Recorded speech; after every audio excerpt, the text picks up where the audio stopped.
Take the first step. The first step is always the hardest step. The first step forces you to break out of your comfort zone. And the comfort zone is so strong that probably 90% of people are held back from their full potential all their life because of this vice-like comfort zone. And when you take the first step, the only way you can do it is break out. And suddenly you see the second step and the third step and the fourth step.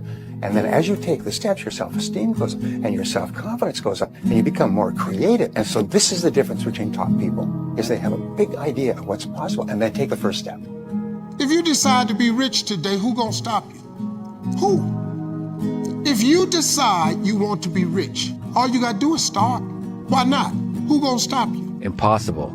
It's just a big word thrown around by small men who find it easier to live in a world they've been given than to explore the power they have to change it.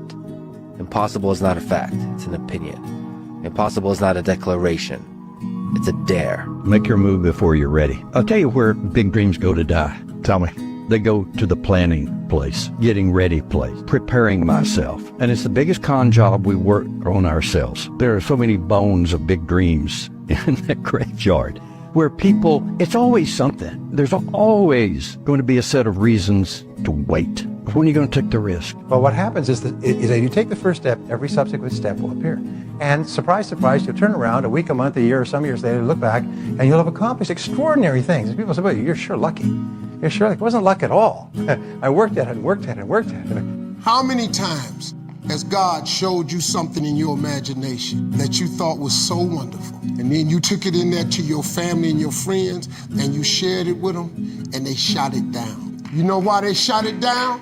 Because they couldn't see it. You know why they didn't see it? Because God ain't show it to them. He showed it to you. Stop telling your visions to other people, because they're not going to see it. Why you think you keep imagining opening a business? Why do you keep imagining buying a house? Why do you keep imagining getting rich one day?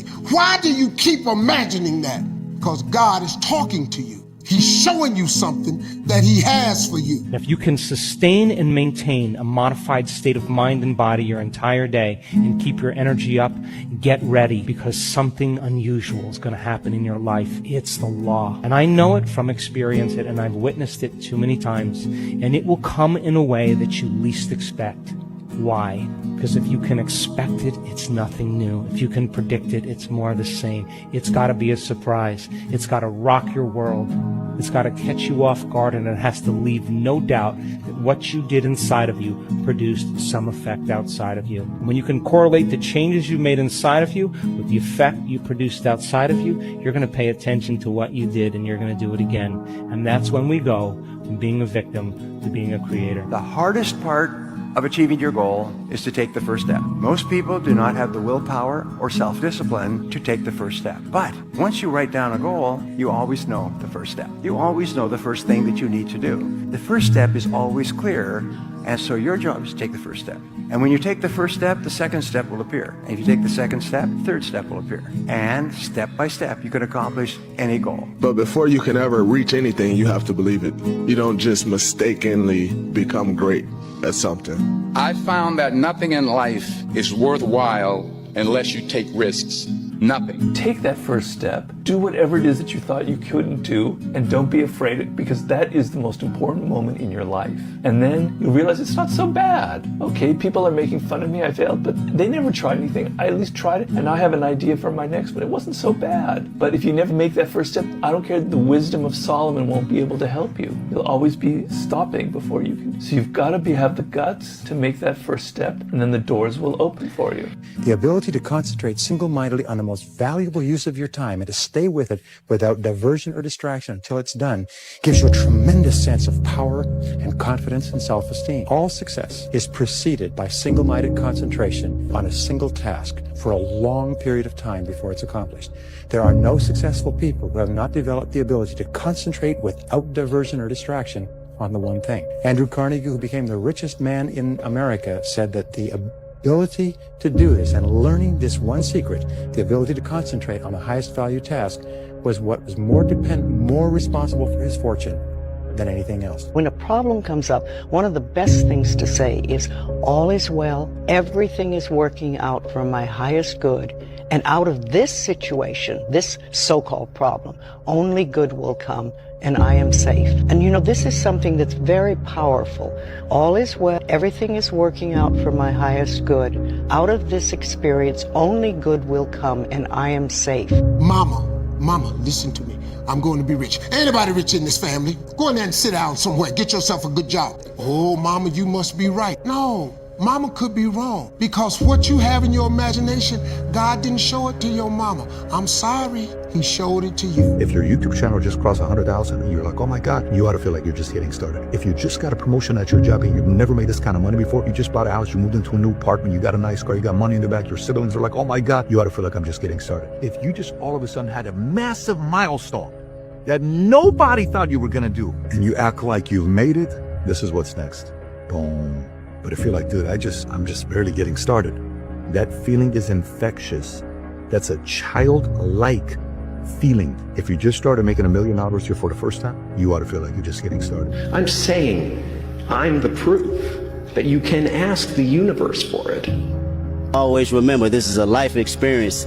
Accept the experience, appreciate the experience, and learn how to move on from things that don't serve you well, you know, and find your journey, respect your journey, and love it. And the more I study successful men and women, the more I find that every single one of them, the top 5%, are very clear about where it is they're going and what it is they want to accomplish. And when I look at unsuccessful men and women, or men and women who seem to be unhappy and floundering, I find that almost invariably they have a very, very limited sense of direction, sometimes no sense of direction at all. You see, we as human beings are goal-seeking organisms. We only function at our very best when we're working toward accomplishing something that is important to us. And in my estimation, 80 to 90% of all the unhappiness, hostility, violence, psychosomatic illness, alcoholism, drug addiction, and so on in our society is caused by people having no sense of direction. They don't know where they're going. The way the universe kind of works is that it's generous. The more you give away, the more you get, which makes no logical sense whatsoever, but it's so reliable that you can live your life based on that. Being able to give away, knowing that you'll get it, is the foundation of all artistic creation and the best habit to have, because you need to produce a lot. You need to give away a lot and keep making things in order to make something great. And if you are confident that there's more where that's come from, that you can keep giving that away, and that's how you arrive, understanding of yourself. If we can create 1% more than we destroy every year, then we can have progress. The universe loves gratitude. The more grateful you are, the more things you have to be grateful about. And when I say things, I don't mean objects necessarily. What good is a nice car if you are full of resentment all the time and you drive around hating everybody? That's not going to help anything. It's much better if you had an old car and you were grateful and appreciative of life. Do you know what the difference between winners and losers is? One of the differences, winners take the first step. Losers always have an excuse. Winners say, okay, I'm going to do it, and they do it. They take the first step. That doesn't mean they jump off a cliff. It just means they take the first step.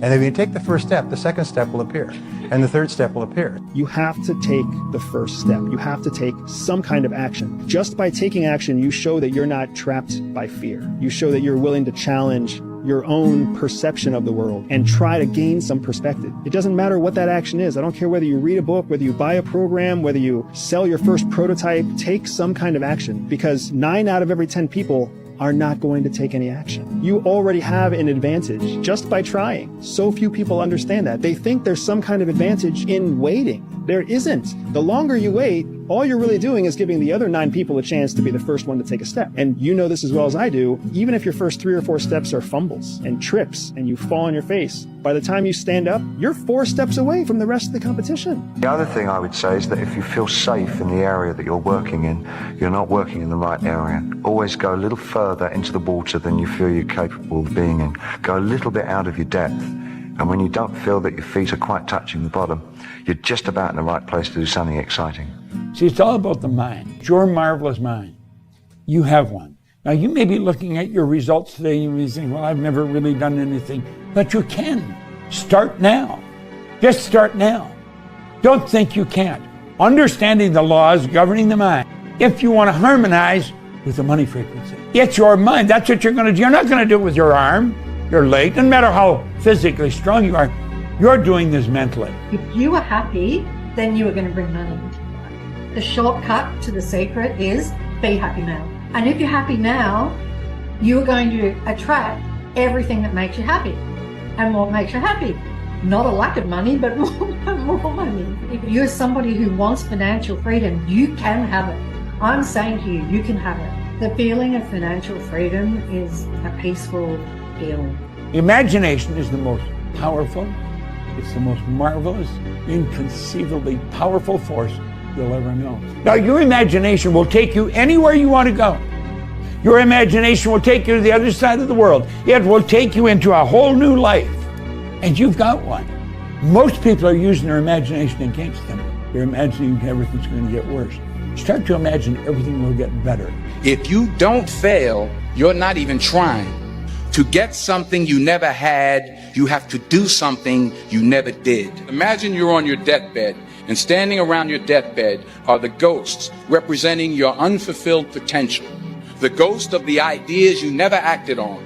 The ghost of the talents you didn't use. And they're standing around your bed, angry, disappointed, and upset. They say, we came to you because you could have brought us to life, they say. And now we have to go to the grave together. So I ask you today, how many ghosts are going to be around your bed when your time comes? You could be way more than that. And it's a crime for you to allow all that necessary potential to go to waste. It hurts you, it hurts your family, it hurts the world. Really, really, it does. Betting on yourself is believing in you, knowing who you are, what you're worth, and willing to work towards that, to validate that reality. That's betting on yourself. Whatever decision emanates from that is based off of you looking at you and saying, I'm going for it. What you want to do is you got to stretch. You've got to really get your mind going. This is where you kick your imagination into high gear and you get up there in a C-type goal. A C-type goal is, what do you really want to do? That's where you've got to go. You don't know how, but you know you will. Now that is the kind of attitude, it'll give you anything you want. It's given me